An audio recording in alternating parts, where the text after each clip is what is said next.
আসসালামু আলাইকুম, আমি লাবণী রহমান।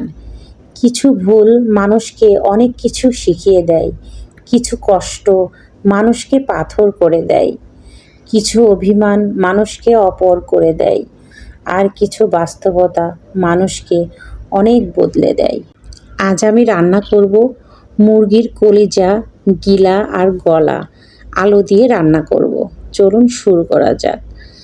এখানে তেল দিয়ে প্রথমে পেঁয়াজগুনা বাদামি রং করে নিব, তারপরে একে একে মশলা দিয়ে দিব। দিয়ে দিলাম আদা রসুন বাটা, জিরা বাটা দিয়ে একটু নেড়ে নিব। তার মধ্যে দিয়ে দেব ঝালের গুঁড়া, হলুদের গুঁড়া আর ধনিয়ার গুঁড়া। সামান্য একটু পানি দিয়ে মশলাটা আমি কষিয়ে নিব। দিয়ে দিলাম ৫-৬টি কাঁচামরিচ ফেড়ে, দিয়ে মশলাটা আমি ভালো করে কষিয়ে নিব। এর ভিতরে ধুয়ে রাখা কলিজাগুলা দিয়ে দিলাম। এটা মুরগির কলিজা। ১ টেবিল চামচ গরম মশলা দিলাম।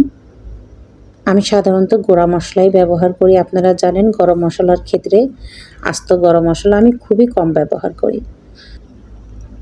দিয়ে দিলাম কেটে রাখা আলুগুলা, দিয়ে ভালো করে আমি কষিয়ে নিব মশলা থেকে তেল ছেড়ে দিলে আমি এর ভিতরে পানি দিয়ে দিব, ফুটান্ত পানি। মুরগির গিলা কলিজা খেতে খুব ভালোই লাগে। দিয়ে দিলাম গরম পানি, দিয়ে ভালো করে নেড়ে দিব। ঢাকনা দিয়ে ঢেকে আবার কিছুক্ষণ জাল করব। ঢাকনাটি খুলে আবার আমি একটু নেড়ে দিব। আমি সাধারণত অনেক সময় কলিজা আলাদাভাবেই রান্না করি, মুরগির সাথে অনেক সময় রান্না করা হয় না, যার কারণে অনেক কলিজাই জমে যায় বাসাতে। মাঝে মাঝে একসঙ্গে করে আমি রান্না করি, খেতে অনেক ভালোই লাগে। গিলা কলিজা একসঙ্গে রান্না করলে আসলে মাঝে মাঝে এমন খেলে ভালোই লাগে। আমার রান্নাটি যদি আপনাদের ভালো লেগে থাকে তাহলে like, comment, share and subscribe করে দিবেন।